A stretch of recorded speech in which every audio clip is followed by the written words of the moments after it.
Oh, yeah, sure.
Okay.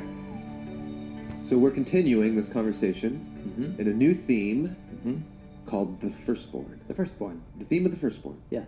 Yeah. And we did a big overview looking at the whole story of the Bible and how this theme shows up. Mm-hmm. How basically there's this cultural assumption Mm-hmm. Yep. that in a family, the person born first, it's usually the son born first, gets a special right, double portion of inheritance, more authority. They're the new patriarch. Mm-hmm. So this cultural practice that because they were the first fruit of the womb, the first one in line, Yeah. like they get this position of power. Yep. This is a cultural assumption that's in the background of the whole biblical story, meaning it was a assumed practice in ancient Israel and all of its ancient neighbors. But then you showed us how throughout the entire biblical story, Mm-hmm. what we get are story after story of Yeah. God subverting Yeah. this cultural norm That's right. That's right. and giving the favor or the blessing. Mm-hmm. Yeah, the responsibility over future inheritance or authority. Yeah, God consistently, and by consistently, in the first scroll of the Hebrew Bible, in Genesis. Every generation. It's like every generation, and it's one of the main prominent themes of many generations, is this inversion of the right of the firstborn. Mm-hmm. And this really becomes a poignant moment when we get to David being appointed as the next king of Israel, and that there's a moment where God says, look, you're looking at the outward appearance, and you're looking at who's first. Yeah. What I care about is what's in the heart. Yeah. And I'm choosing David, who's the last, he's the runt, Yeah. because of what's in Yep. the heart. So this theme kind of comes to a head in this idea of, I'm going to give authority and power to someone who can actually handle it. Yeah, or not. But then he doesn't, yeah, So, right? I mean, David can't handle it, Okay. and neither do most of the people, that he inverts the firstborn practice and gives it to some younger sibling, but they consistently, blow it too. But you're right in that the portrait for why God is doing this and opposing this institution is that it's some opposition to humans are constantly valuing, prioritizing things that are based on shallow, external, factors. And they are constantly after power. I'm saying they as if I'm not one. That humans, the human family is constantly after power, privilege, prestige, and will do almost whatever it takes to get ourselves or our children. Will cause chaos. It causes chaos and immense pain and ruin in the human story. And so when God opposes this, it's, thematized in Proverbs, like God's opposed to the proud, but he gives favor to the humble.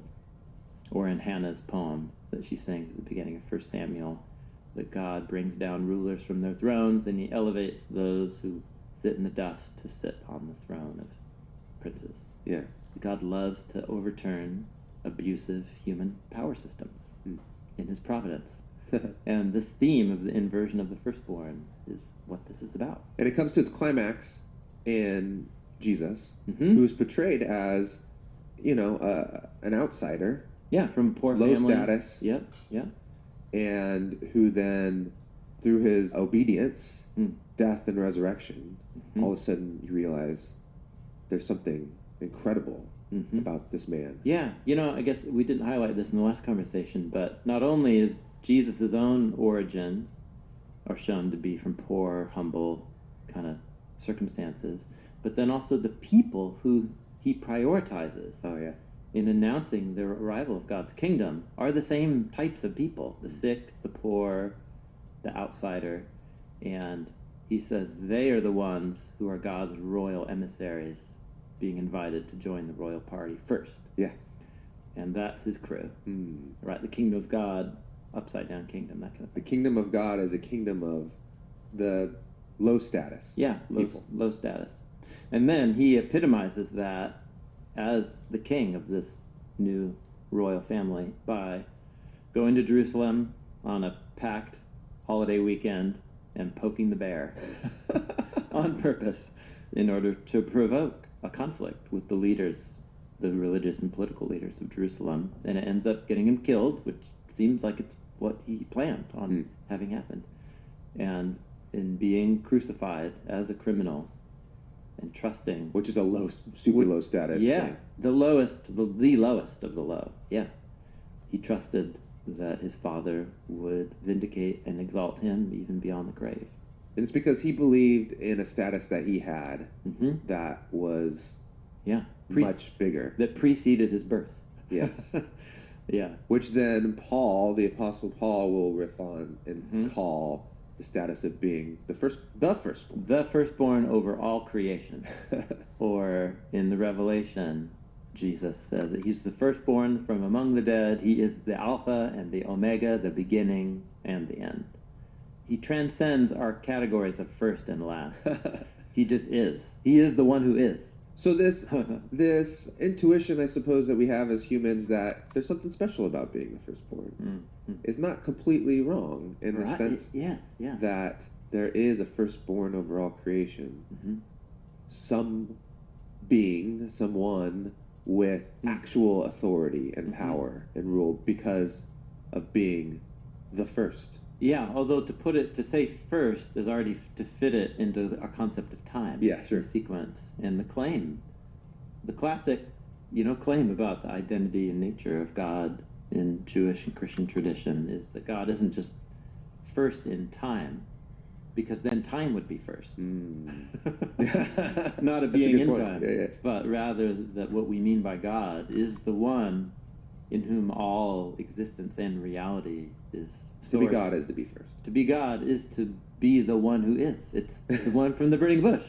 I am the one. I am that I am. I am that I am. The being whose existence depends on nothing else. They are reality, and reality is encompassed within that one. And so that's what it means to say I'm the Alpha and the Omega, the beginning and the end. I transcend this. Yeah, so when Jesus is called the firstborn, it's using a metaphor of a human institution to describe the status, eternal status. And so we'll talk about this more when we get in our later episodes to focus on those New Testament passages more. But we're just right now in how this theme works in the biblical story. There's this surprise. Yeah.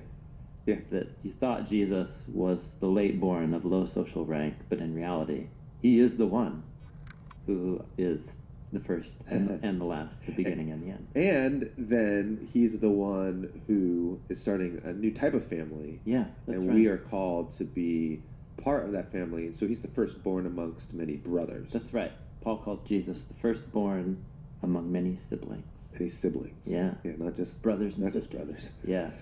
And that we are being made into his image. And so this idea of wanting to be the image of God, to have God's authority to rule, in a way to be important and powerful. Yeah.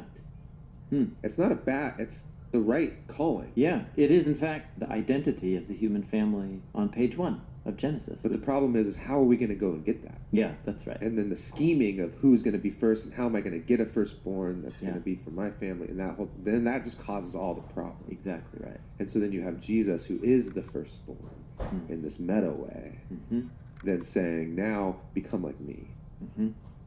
Which means to be first, you actually need to become last. You need to become last. Yep, and this is, again, anticipating, probably our final conversation in this series, but this is for Paul in his letter to the Philippians, in the poem in chapter 2. That's how it begins. He was, in his very nature, God. But he didn't treat his equality with God as something to be grabbed for his own self-advantage. Rather, he emptied himself of that power and privilege to give up his life. And so you win by losing, kind of thing. By losing for others. So that's the meta theme. That's the meta theme. Yep. And then you left us on a cliffhanger, and you said, you would think this theme begins with Cain and Abel. They're the first two brothers. Yeah. Cain's the older, Abel's the younger. God favors Abel. And so the sibling rivalry happens, and the theme of firstborn kicks off. Yep. But you said it starts earlier. Yeah, I think the idea starts earlier. Yes, that's right. So what we're going to do is focus on the role of humans in relationship to the rest of creation as it's portrayed in the first two narratives of Genesis, Okay. the 7-day creation narrative and the Garden of Eden narrative. And if you pay close attention to the literary design of these stories that invite you to focus your meditation on certain relationships in the story, some really fascinating things unfold. And I've mentioned this over the years in the podcast, but I'm convinced that this is a part of the meaning of the story. And I learned I wasn't crazy, as I found lots of other Second Temple Jewish literature that showed that people were tracking with these ideas before Cain and Abel. So, all that to say, let us turn our attention to the relationship of the sky rulers and the land rulers in Genesis 1, shall we? Let's do it.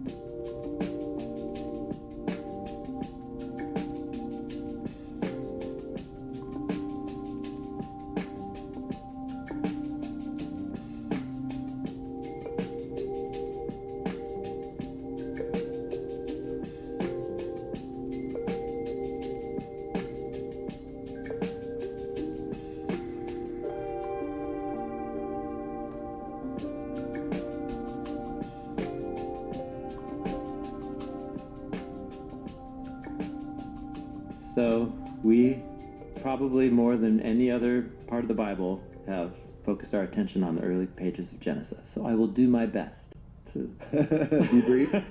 be brief. But But summary. people are going to be listening who have no idea. That's true. That's right. Okay. So I'll try and do a summary, but we do have a video on the 7-day creation narrative that does a better job than I could right now of explaining the design and message of Genesis. The 1. visual commentary, Genesis Mhm. 1. That's right.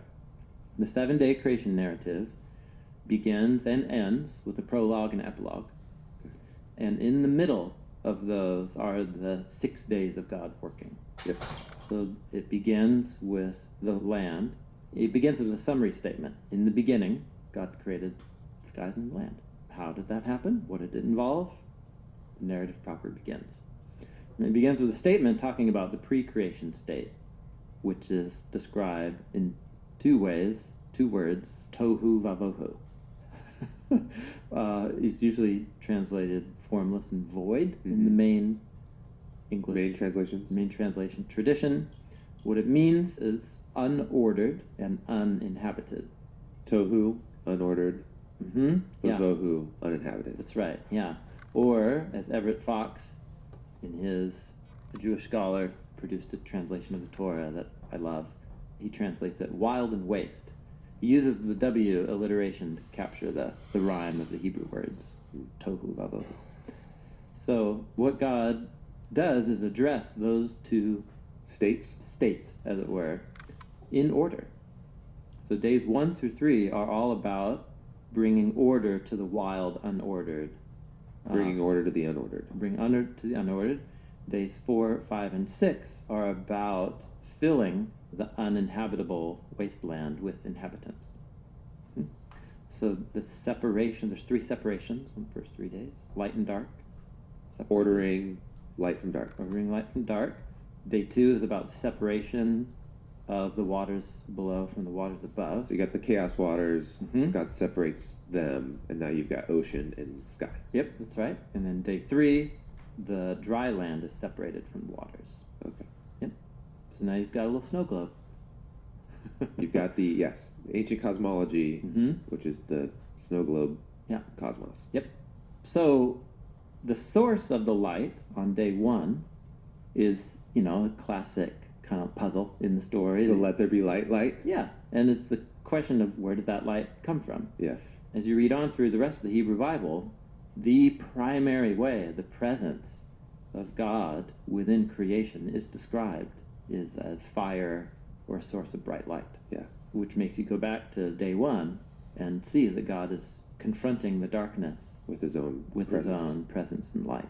However, on day 4, we return to the topic of light and dark, and what God does is appoint lights or lamps. It's the Hebrew word ma'or, and he Which delegates means lamp or lantern. lamp or something. light, yeah, Or light. but something that has been lit. Okay. And what those are to do is they are now delegated to do the thing that God did on day 1. So God's light that showed up Mhm. to order the void. Hmm.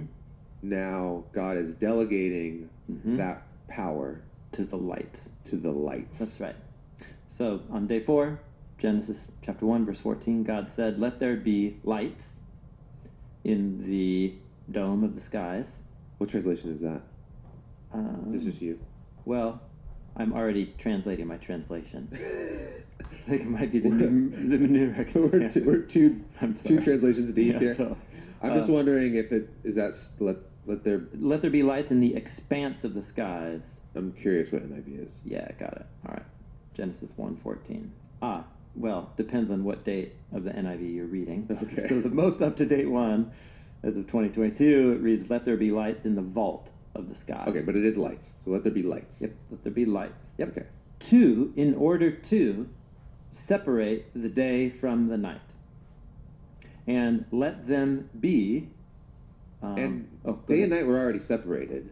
Yeah. Day one. God God did it. personally separated day from light. That's right. So now they're being separated again in a way. The thing that God That's has separated. already established is now being delegated. Delegated. So that they will now have That bear the same responsibility. separation power that happened. Yeah. God's saying like, now here's some lights that are going to do the same thing. Mm-hmm. They will do it. And this is part of the biblical imagination for what are the stars. So they're going to be called, at the end of this chapter, the host of heaven, which is the same name given to the luminous angelic beings. Yeah. That, They're spirit beings. yeah, spiritual beings.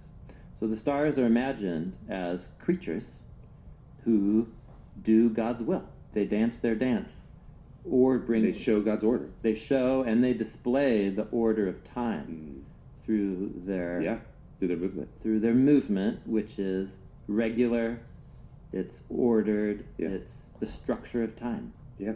But there's a few that don't quite march to the same order. The morning star. And they are called the planetes, the wanderers. Mm. The Greek word planeo means to wander. Oh, yeah.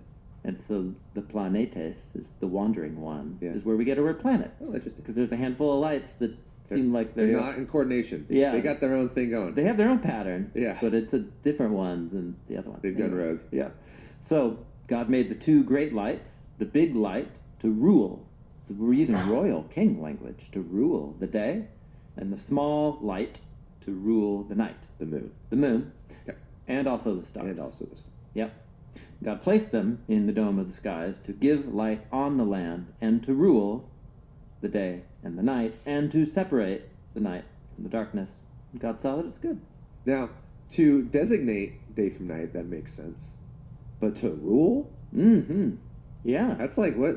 How is this Yeah. thing ruling? They have a realm of responsibility, Yeah. which is to order time. Hmm. God hands over. Oh, sorry, one detail in verse 14 that we left out is they are to separate the skies and let them be as signs to mark the sacred festivals and also days and years. Yeah. So you know when to have Passover. Passover, yeah, sacred festivals. How would you know? You look up where the stars do. In older versions of the NIV and many other English translations, it says, let them be as signs for the seasons, making you think of like the 4 seasons. Yeah. And that's not what this word means. It refers to the sacred festivals that you're going to read about in 2 scrolls. Which correspond with our, sense of seasons. That's right. Yeah, that's right. But yeah. But primarily it's referring to the 7 festivals you'll Yeah. read about in Exodus and Leviticus and Numbers. And so another key is these lights are called signs, which is the Hebrew word ot, which is symbol. So they symbolize something. They stand in the place of something greater. That's what a sign does, Okay. right? And the thing they stand in place of is Well, it leaves that to you have to meditate on that. what? Can you meditate for me? So these are lights that do the thing that God did. Yeah. Yeah, they separate day from night. So God was the ruler of day and night, Yeah. implied. He is the ruler. He is the ruler. But now there's these mini rulers Hmm. who are given responsibility for the thing that God did, and they are called symbols. A symbol is something that stands to represent something greater than itself. Now we're gonna come back to this idea with a new word, which is image. Correct. Yeah. Is that a synonym, or is that a different idea? It's a different word. It's a related word. Okay. Yeah. I don't know if it's so close to say a synonym, Uh-huh. but it's definitely a related word. One Okay. thing that stands as a symbol or representing another thing. Okay. And that's what an image does. But yeah, they are images of God's light. They are little lights. Little lights. And so the question is, where did they get their light from? By what power are these little lights? By what authority do they get to have authority? That's right. And here's where it's important to see day 4 as a parallel in relationship to day 1. So they are symbols of God's light. They are spiritual beings whose, in some aspects of their nature and being, point to the greatest spiritual being of all. Small lights pointing to the big light. So that's the lights. And what's significant is they're called rulers, they're called symbols, and they are do in the skies what God was doing. Yeah. Okay. So what's interesting is that in the structure, literary design of Genesis, the 7-day creation narrative, days 1, 2, and 3 have an important relationship just unto themselves. It's a little triad. Mm-hmm. And day 1 matches day 3 in some really important ways, just in the repetition of key words. The easiest one is that on day 1, Where God orders time, God orders separates day and day from night. night, and he saw that it was good. Okay. Day 2 separates waters from the waters. There's no pronouncement that it's good. Huh. Day 3, God separates the waters from the land, and God saw that it was good. Okay. So there's all these repeated words and phrases in day 1 and 3 that mark them as the beginning and the conclusion of a little triad unit, days 1 through 3. Similarly, days 4, 5, and 6 have the same design, where day 4 has all of this language that's uniquely echoed, not in day 5, but in day 6. Okay. So let's go through days 4. We just went through day 4. Yeah. Day 5 is where, so God just filled the inhabitants of the sky. So the day 1 ordering of day and Mhm. night is now filled with inhabitants. Yep. So day 1 corresponds with day 4. Yeah. In a way. Yeah, that's right. There's a lot of correspondence. It's a lot of correspondence. Yeah, that's right. Okay. Days 1 through 3 are a little sandwich. Their own little unit. Yep. And then what happens, day 4, 5, and 6 go back, and they're their own little sandwich. That map on to days 1, 2, and 3. But they also match in a row, the days 1 through 3. So day 1, light and dark. Day 4, the inhabitants of the sky are now the rulers of light and dark. Okay. Day 5 matches day 2. So on day 2, God separated waters from above from the waters below. Day 5, God appoints inhabitants For the. for both of those waters. Mhm. So the birds in the air fly against the face of the waters above, and the fish in the sea swim in the waters below. And the face of the waters above is that, water comes from the sky. Mm-hmm. Where does that water come from? Yeah, And so in ancient imagination, there's waters a lot above. of water up there That's right. that comes down. That's right. So Yeah. there's a whole ocean up there. There's essentially. the heavenly ocean. Yeah. That's right. That is drawn upon for dew and rain, and then the clouds mediate that down onto the land. Yep, that's in the biblical imagination. Right. And so God now puts inhabitants in those two realms of the waters. So in that way, day 5 matches day 2. Okay. When you get to day 6, what's interesting is our attention turns back to the land. Yeah. Which was exactly the focus of day 3. Day 3, God separates the land from the waters. That's right. And so day 3 is now matched by day 6. But what's fascinating, so remember you had 2 triads. Yeah. You had days 1 and 4, Yeah. light and dark. Days 2 and 5, waters above and waters below. Days 3 and 6 focus on the land. Yeah. But then if you're just zeroing in on days 4 through 6 as a little One side of- sandwich, yeah. what you'll notice is the topic of rulers and representatives comes back up again. Yeah. So now you're meditating on the relationship of the sky rulers to how they relate are similar or different from these land rulers of day 6. So the first thing we're told on day 6 is Elohim, or God said, let the land bring out living creatures according to their kind, cattle, creepers, and beasts of the land. So And we're told God made the beasts of the land, the cattle, and the creepers. So the land produces animals. What's a creeper? Oh, anything that's low to the ground. Okay. Bugs, snakes, Okay. marmots, weasels, Bunnies? bunnies. Yeah, Yeah. yeah. Things that go low on the ground. Cool. Yeah, that's right. So beasts of the land are non-domesticated, kind of wild. I think quadrupeds. Lions, bears, Yeah. panthers, cattle, referring domesticated animals, and then creepers are the little All guys. the other little guys. So first of all, you have the It's land. an interesting way to like categorize. delineate all the animals. Yeah. This is all about the kosher food laws. Oh. Things are being categorized with an eye towards the Israel kosher food laws of Israel in Leviticus. Anyway, that's a whole other rabbit hole. So you got the animals. They come first. Yeah. They come first. The living creatures. Living creatures. Then verse 26. Then Elohim said, let us make human Adam. in our image, according to our likeness, and let them rule over the fish of the sea, the birds of the sky, the cattle, over all the land, and over every creeper that creeps on the land. So all the creatures that came before them. Yeah, the land, the water, and the sky creatures, the birds. I don't typically think of humans ruling. Yeah, when I see an eagle, I'm not it's on its own schedule. Totally. I do not rule that thing. However, there was and still is an awareness that we are more powerful than eagles, and that we can affect them in a positive or negative way, and that's certainly true. Yeah, but we're not out in the ocean like telling the sturgeon what to do. Well, until we capture them and farm them, that kind of thing. So, what's interesting here is the relationship of humans to fish and land creatures feels pretty intuitive. Yeah. But to the sky? Sky creatures? That's interesting. Huh. Okay. So, human authority reaches up to the sky, even. Yeah. Well, and to the depths. I think that's not. I think that's also not as very intuitive. Like, in what way do I rule the whale? Yeah. Or the Leviathan? No, right? Dude. This. No, this is wild. This was an article in the Oregonian, the Oregon newspaper. There was a couple kayaking. This didn't happen this summer, but I think previous summer. But it became a viral video. I don't know how I didn't see it when it happened a few years ago.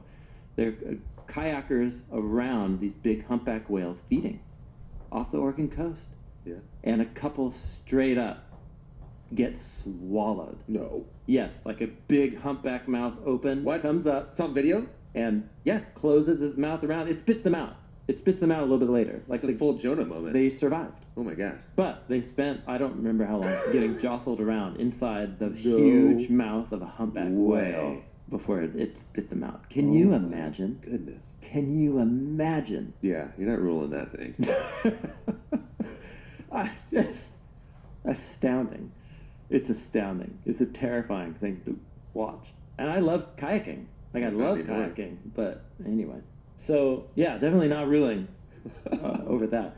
So that's what's interesting about this portrait of the human images, is that... You would think our domain's just the land. Yeah. And the beasts that we can, like, domesticate. But everything else is like, don't mess with the bear, don't mess with... And then, of course not the birds. Like, they're on their own level. Like, they can cruise up into space that you have no access to. Yeah. And in the ancient context, right, so 2,500 years ago, 3,000 years ago, when this is written, at that point in human history, agriculture, obviously, is really developed. Yeah. Animal cultivation, animal husbandry, like, that's all developed. And, there were homing pigeons. And, like, maybe, people had trained some hawks, that kind of thing. Yeah. But, and obviously fishing. Yeah. Have you seen the Mongolians who hunt with hawks? No. Oh. Oh, man. That's a full thing. They totally. Tame hawks and hunt with them. Or eagles. So maybe it's that kind of thing that's imagined, by that humans have this capability to use their minds. I see, yeah. To bring a level of order and rule over any creature that it meets. Yes. Even the most wild ones, but not humpback whales. Well, But you know, At some point, they were out there spearing whales. You know, totally. But what's fascinating is this portrait. This is an exalted portrait yeah, of human responsibility. yeah, Certainly exalted over most normal. Certainly over my experience. You know what I'm saying? yeah, Like it's realistic, but also it's fairly exalted to most people's experience. Like I don't depict myself as a ruler of the sky and the creatures in it. I just don't think of myself that way. But that's the portrait here. yeah. And such a being that has such an exalted place is said to be an image of God. So the same idea of God created these symbols, sky rulers, to represent Him in the way that He Yeah. had authority over time and day and night and ordering the cosmos in that way. Yeah. Here are the humans Yes. on the land Yeah. being given the authority to rule over the creatures, Over the creatures. of the land Yes, that's right. So, as God's image. that's right. So the literary design of days 4 through 6 as a triad and the repetition of image and symbol and ruler makes the rulers of the sky and the rulers of the land kind of match each other Yeah, as the outer parts of a little sandwich that is days 4 through 6. right. And that's interesting because it's comparing that God has delegated the rule above and the rule below. Yeah. God has delegated rule. Yeah, This is the God who wants to share yeah, power and responsibility and authority. That's the fundamental portrait of this being yeah, called Elohim. Is it the being who sustains order and then within that order wants to share power and privilege and responsibility. That's and we share that in common with angelic beings. correct. Yeah, that's right. Yeah. And over distinct realms. Yeah. The sky rulers have their realm. You know, they govern time and the structure of time and the order, which is viewed as like foundational to the weave of creation. And then the humans have their responsibility, The terrestrial, which is the more land. mundane Yep, in a way. yeah. And the blessing of reproduction, right? Be fruitful and multiply, fill the land, rule over it. That's profound, man. To say whatever beautiful mind is at the heart of the universe is a being that wants to share existence and responsibility Yeah. with created partners.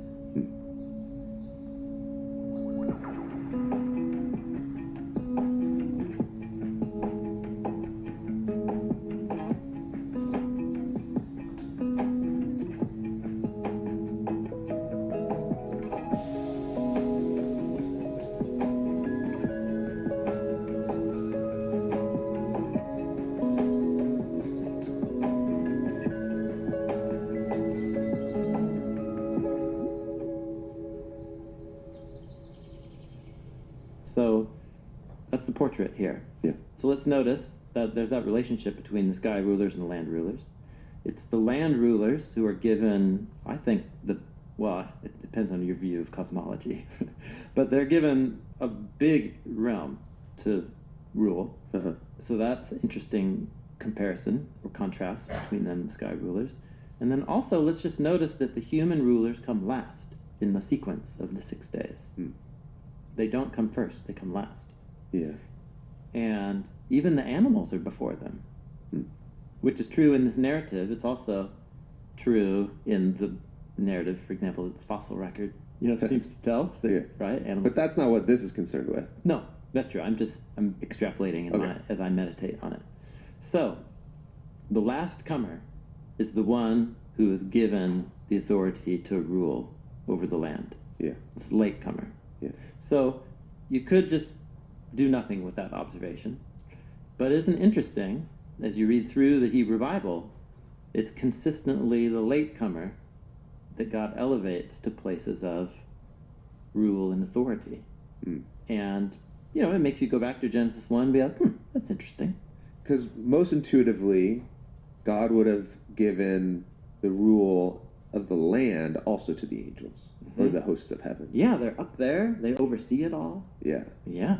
And in a way, like in Greek mythology, that's Yes. the case. Yes. Like Yeah. they're the ones that they're ruling. Yeah, absolutely. And in ancient Israel's context, Babylon, Egypt, Assyria, Canaan, it's the forces of nature, but definitely the lights in the sky are viewed as in Egypt, right? The sun, Re or Ra. Yeah. I mean, these are the ultimate among the pantheon of deities. It's usually the sky gods that are like at the top. And of if in the any top of way, maybe some of the humans represent them.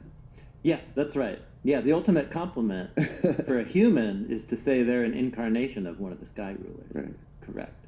Yeah. But here, It's reversed. yeah, the sky rulers have power and dominion, Yeah, that's right. but it's separated from then a dominion that the humans are given. That's right. And they're both called. Yep. Well, one's called an oat. Is that right? Yeah. And the lights above. a symbol. A symbol. And the humans are called an image. Yeah. Salem? Selim. Selim. Yeah, Selim. Yep. Yeah, that's right. And Selim particularly refers to a carved statue. It's the word for statue. A statue that represents, whereas the word sign or symbol can refer to lots of things. I guess my point there was the angels are more powerful and they're more exalted. And they came first and they rule the sky. Yes. Why not also then be the ones that rule the earth? Yeah. And here's these latecomers who are also like just these dirt creatures. Yeah. Yeah. Who then God says, actually, you're going to rule. That's right. The land. Yeah. This is a uniquely elevated depiction of human identity and human dignity. In terms of the ancient world, this is a very elevated view that stands in contrast to how other cultures imagine the heavens and the earth. Yeah. So that itself is worth observing, and just there you go. Now, let's pause on that. Let's turn our attention to the next narrative, which is the Garden of Eden story, which depicts creation from another angle and with a different set of images that have their own connection to ancient culture, and we've done whole conversations on that. What I want to focus on is just a couple things. First of all, that you're talking about Genesis 2. Genesis 2. The story of the Garden of Eden. The Garden of Eden. But you also have an alternate story about the creation of order and abundance on the land. Yes. That is told not in the sequence of 7 days, but in the sequence of just one long day, undifferentiated day. And so that begins in Genesis 2, verse 4. This is the birth account, the birth story of the skies and the land when they were created. First, it focuses on a wilderness, an empty wilderness. But God provides a stream, a little spring of water that pops up and begins to hydrate the land, and plants grow up, as happens when the soil is watered here on planet Earth. And what also God does with some of that mud, that hydrated Adamah, the ground, is he forms Adam, human, from that ground, and then breathes into his nostrils the breath of life. And man, human, becomes a living being. Now, God also plants a garden in the east, in Eden, and there God placed the human that he had formed. So you get this portrait here, where the humans are put there, in this lush garden land that God has provided through no effort, or just God loves to take dirt creatures and elevate them to the thrones of princes and give them chances to care and have responsibility. So God commissions the human to work and take care of this garden. So here's God delegating again. You work and take care of it. So this is a parallel image to ruling. In Genesis 1, you put these two narratives. Now God has formed a dirt creature, given that dirt creature divine breath to animate them as a gift, and now it gives them a divine task, which is to steward the ground. Yeah. It's very similar to the idea of humans representing God. God is the one who provided the garden, but now humans are being given the responsibility to care for and oversee the garden. So same idea as Genesis 1, just different language and imagery. Got it. So the human can't do this job alone. And so what God does is lead the human on a educational journey of discerning what is the best type of partner. And first, it's a negative lesson. God puts the human in a situation where Gets to meet all the he animals. gets to meet all the animals. And what the human comes to realize is that these animals are cool, and he starts to categorize them, but there's no corresponding ally or partner among them with whom he can rule creation. Yeah. And so, this is all conversations we've had. Did you ever before. see the Adam and Dog? Do you watch that? No. No. What? I don't know what you're talking about. Is this a movie? Is it a show? It's a short animated film Oh. about Adam Oh, really? meeting Eve, Huh. but his companion's his dog, Wow. and it's a story about Adam and his dog, and them like exploring and meeting the animals and Oh, wow. finding Eve. Okay. It's really cool. Oh, I can't wait to see it. Yeah. Adam, I think it won. It was nominated for an Oscar. Adam and Dog, 2011, short film made by Minkyu Lee. Yeah, it was nominated for Best Animated Short. Didn't win. Didn't win, but it did win Best Animated Short at the 39th Annie Awards. Huh. I'd be really curious what you think of it. Actually, it's been a while since I've seen it. Wow. Oh, 16 minutes. Yeah. Rad. I want to see this. Yeah. Okay, thank you. Adam and Dog. Adam and Dog. Okay. So, okay, notice here that the order of humans and animals is reversed from what it is in the 7-day Yeah. story. Isn't that interesting? Yeah. God creates the animals second in the story. Yeah. Human, After humans. Human first, a lone human first, then animals, then God splits the human into male and female. So it's similar ideas to Genesis 1, but the chronological sequence is different, and those are all puzzles that we've talked We'll leave about aside.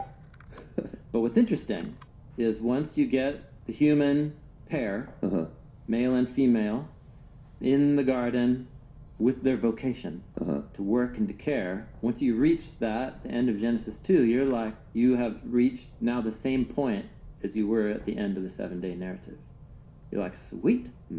All right, we've reached the same point through two narrative images, and you read them in light of each other, and you're like, this pair is a king and queen. They're destined to rule. It's great.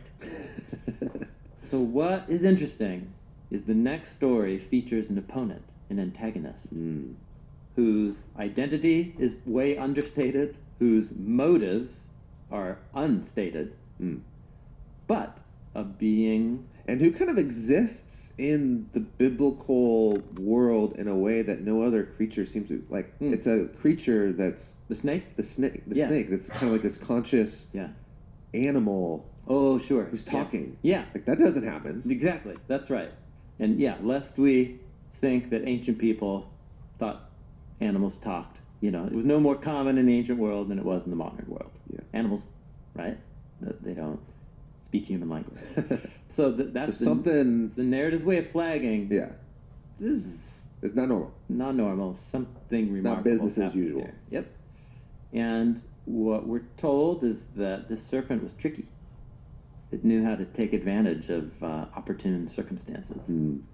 So there's an assumed backstory, and you've got to read on to the Hebrew Bible, which is classic meditation literature style, which means the Hebrew Bible will build puzzles and ambiguities into earlier stories that will only be clarified as you read on later into the collection, forcing you to reread it day and night your whole life. And so what this snake first does is question God's generosity. And then what the snake says... And trustworthiness. Yeah, then attacks his trustworthiness. No, you won't die if you eat from that tree that God said will kill you, if you eat from it. For God knows that when you eat from it, your eyes will be open, and you will be like Elohim, who know good and evil. So... The snake knows something about the Elohim. Yeah, the snake knows something about spiritual beings, which is interesting. So isn't it interesting that the two creatures that come before the humans in the 7-day narrative are the sky rulers and the creatures, the animals, right? And the structure of days 4 through 6. And that is precisely the form of this creature here, a land creature, who we have hunches, and that seems to know about the goings-on of the sky rulers. Yeah. See what I'm getting at here? Yeah. There's something, in other words, that little insight that we thought maybe was interesting in Genesis 1, that the humans are last in comparison to the land creatures of day 6, and then they're set in some kind of contrast relationship or similarity to the sky rulers, and then here's a snake who seems to know the business of sky rulers and is in the form of a land creature. And his like temptation is to say, don't you want to be like the sky rulers? Yeah, don't you want to be like... Okay, so this is an ambiguity. Okay. Because what the snake says is you will be like Elohim. Elohim. Which is a noun in Hebrew. That just means spiritual being. That could be the plural spiritual beings. Or it is also the noun that stands for the singular spiritual being that is the creator. Don't you want to be like Yahweh God? Yeah, and I think it's an intentional ambiguity. Okay. Don't you want to be like the ultimate ruler, the one whom you image? Which they should want to be like. And that's the tragic irony, is they are like the one Elohim.